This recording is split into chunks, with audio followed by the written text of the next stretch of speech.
Sir, 2026 നിയമസഭാ തെരഞ്ഞെടുപ്പ്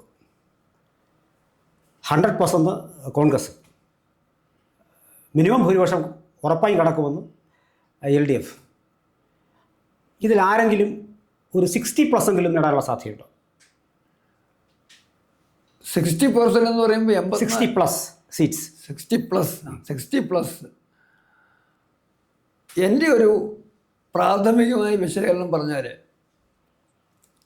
50 seat താഴെ LDF, 60 സീറ്റിനടുത്ത് UDF. അതിനപ്പുറം ഒരു സാധ്യത ഇപ്പോൾ ഉറപ്പായിട്ട് പറയാൻ പറ്റില്ല. ആഗ്രഹമല്ല, ഉറപ്പായിട്ടുള്ള ആഗ്രഹമുണ്ട്. 40 സീറ്റ് LDFന് ഉറപ്പായിട്ട് വിചാരിക്കാം, 60 സീറ്റ് UDFന് ഉറപ്പായിട്ട് വിചാരിക്കാം. ഇടയ്ക്ക് ഇടപെടുകയല്ല. കഴിഞ്ഞ ഈ ഒരു 6 മാസം മുമ്പ് മനോരമ പത്രം ഒരു സർവേ പോലെ നടത്തിയിരുന്നു. ഈ ലോക്കൽ ബോഡി ഇലക്ഷൻ വെച്ചിട്ടാണ്. അതിലവർ പറയുന്നത് ഒരു 56-58 സീറ്റ് മിനിമം കിട്ടാനുള്ള സാധ്യതയുണ്ടെന്ന് പറഞ്ഞാൽ അത് കള്ളമായിരിക്കും. അല്ല, അങ്ങ് എന്നോട് ചോദിച്ച ചോദ്യം ഉണ്ടല്ലോ, ആഗ്രഹം എന്നോട് ചോദിച്ചില്ലേ? ആ ആഗ്രഹം മനോരമയ്ക്കില്ലേ?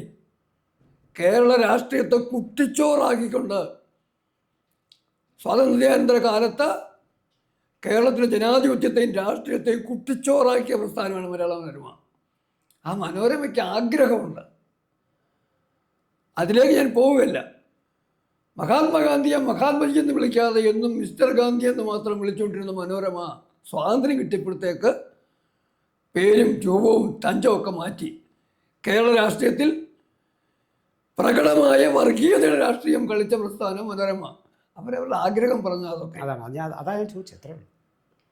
അപ്പം അവർക്ക് ആഗ്രഹം, അവരുടെ ആഗ്രഹം അതാവട്ടെ. ഞാൻ പറഞ്ഞത് രണ്ടു കൂട്ടരോടും പ്രത്യേകിച്ച് യാതൊരു പക്ഷവും ഇല്ല.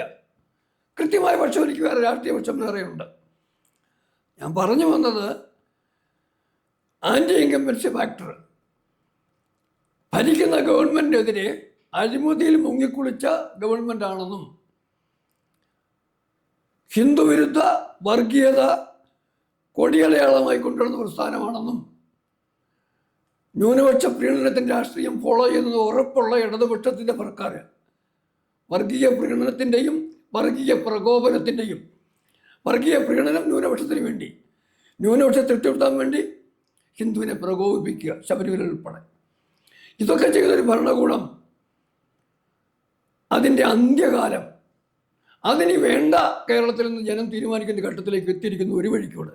വേറൊരു വഴിക്കൂടെ നമ്മൾ നോക്കണം. അതൊക്കെ രാഷ്ട്രീയത്തിലെല്ലാം വരണം. സ്ഥാനാർത്ഥി നിർണ്ണയം തന്നെ നോക്കാം. ഞങ്ങൾ ആദ്യം പ്രഖ്യാപിച്ചെന്നാണ് പറയുന്നത്.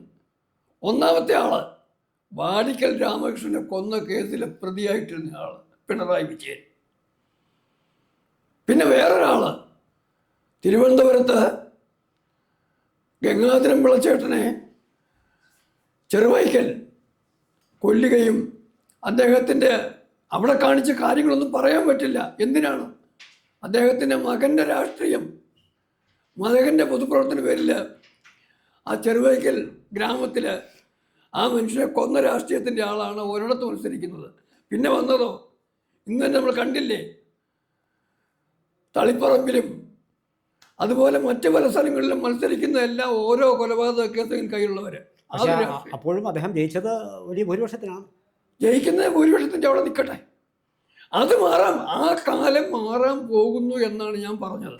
പിന്നെ വേറൊരു ഏറ്റവും പ്രധാനപ്പെട്ട കാര്യം, കേരളത്തിൽ പൂർണ്ണമായിട്ട് മാറിയില്ലെങ്കിൽ പോലും വ്യാജ വോട്ടർമാരെ കൊണ്ട് തെരഞ്ഞെടുപ്പ് ജയിച്ച ഇടതുപക്ഷത്തിൻ്റെ രാഷ്ട്രീയ ചരിത്രം, അവരുടെ ഈറ്റില്ലങ്ങളിൽ പോലും കള്ളവോട്ടും വ്യാജ വോട്ടും ഇല്ലാതെ ജയിക്കാൻ പറ്റാത്ത സാഹചര്യമായിരുന്നു.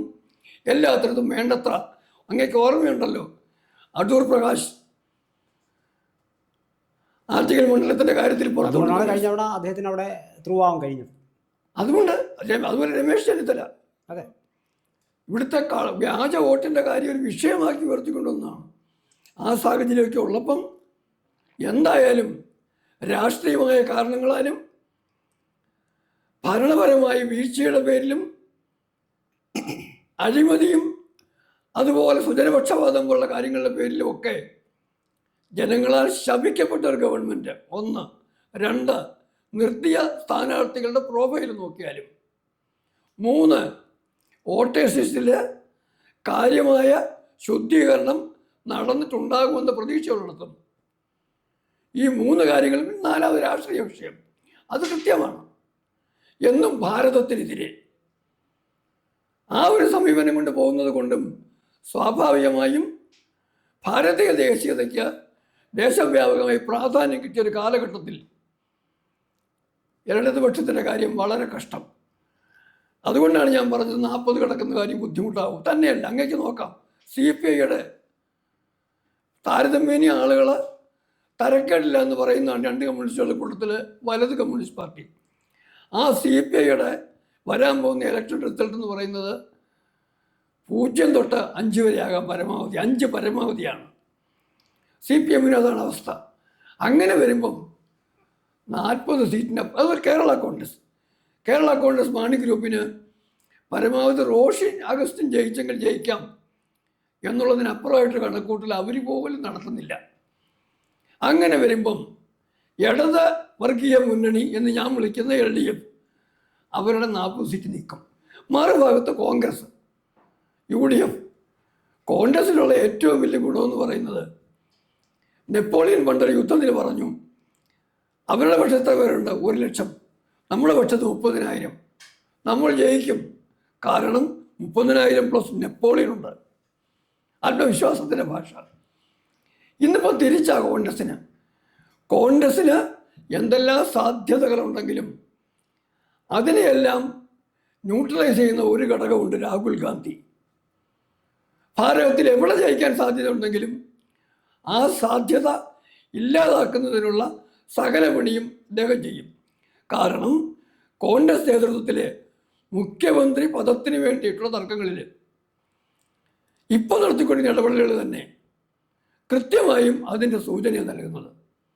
MPമാർ മത്സരിക്കേണ്ടെന്ന് പറഞ്ഞതിനകത്ത്, സുധാകരനെ പോലെയുള്ള സീനിയർ മോസ്റ്റ് ആളുകളെ ഒഴിവാക്കാൻ പറഞ്ഞതിനകത്ത്, വളരെ വേണ്ടപ്പെട്ട സ്വന്തക്കാരനെ മുഖ്യമന്ത്രിയാക്കുന്നൊരു അജണ്ടയുണ്ട്. ചെന്നിത്തലയും VD സതീശനും അതുപോലെ മറ്റെല്ലാവരും മാറ്റപ്പെടും. സർവ്വതയാണ് ഞാൻ ചോദിച്ചത് 60+ ആർക്ക് കിട്ടും, ആർക്കെങ്കിലും കിട്ടുമോ എന്നാണ് ഞാൻ ചോദിച്ചത്. സാറ് പറഞ്ഞു LDFന് 40 സീറ്റുകളിൽ ഒതുങ്ങും എന്നാണ്. LDFനാണോ CPMനാണോ സാർ? LDFന് CPM പിന്നെ 40 സീറ്റുകൾ പോട്ടെ, 45 വെക്കൂ. ബാക്കി എത്ര സീറ്റുണ്ട്? ഞാൻ പറഞ്ഞത് അതിലാര് ജയിക്കും? അപ്പോൾ സാർ 40 സാർ പറയുന്നു 60 UDF, 40 UDF, 40 LDF. അപ്പോൾ 60, 40, 100. 100 കഴിഞ്ഞ് ബാക്കിയുള്ളതിന് ഒരു 15 സീറ്റ് BJP. സാർ പറഞ്ഞത് LDF എന്നാണ് പറയുന്നത്. ഞാൻ പറയട്ടെ സാർ, 140 സീറ്റിനകത്ത് എല്ലാവർക്കും കിട്ടണമല്ലോ. അല്ല, അതാണ് ഞാൻ CPM ആണോ? ഞാൻ കൃത്യമായി എൻ്റെ കണക്ക് പറയാം. CPM അല്ല, LDF. ഓക്കെ. പരമാവധി LDFന് 40 സീറ്റ് കിട്ടാം.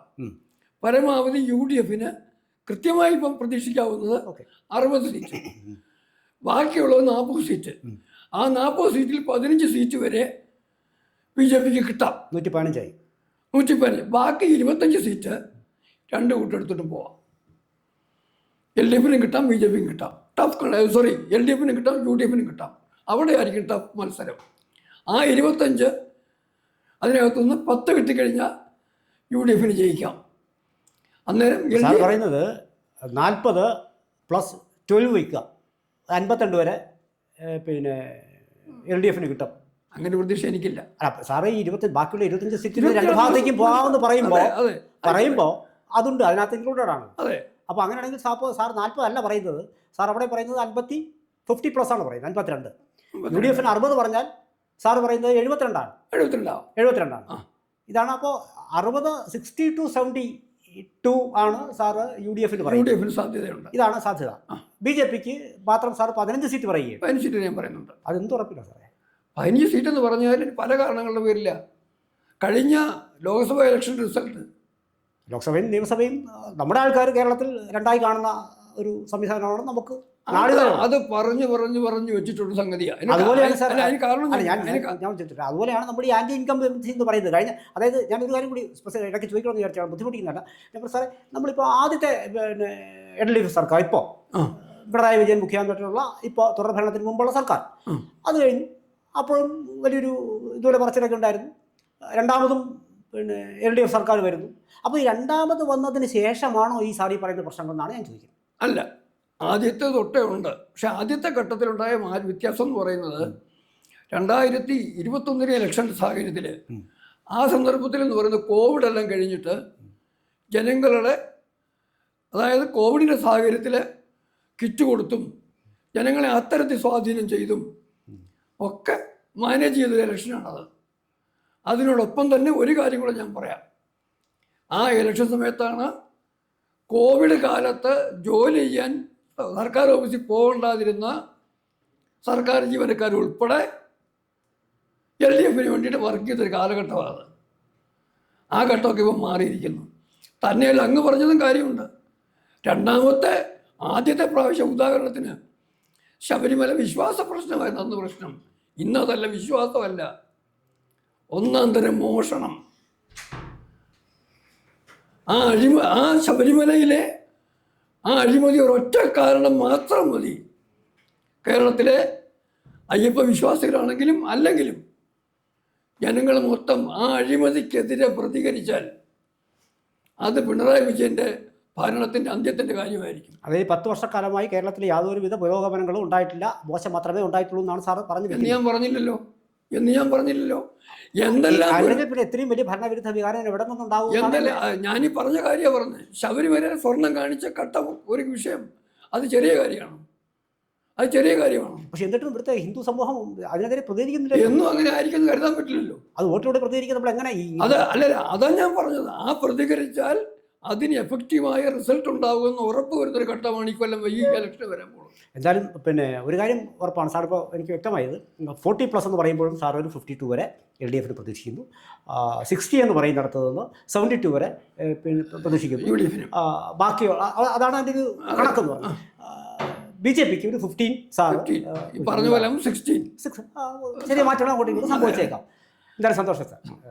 കൂടുതൽ വാർത്തകളും വിശേഷങ്ങളും നേരിട്ട് ലഭിക്കാൻ ജനങ്ങളിൽ നിന്ന് ജനങ്ങളിലേക്ക് ജനഭൂമി ന്യൂസ് സബ്സ്ക്രൈബ് ചെയ്യൂ.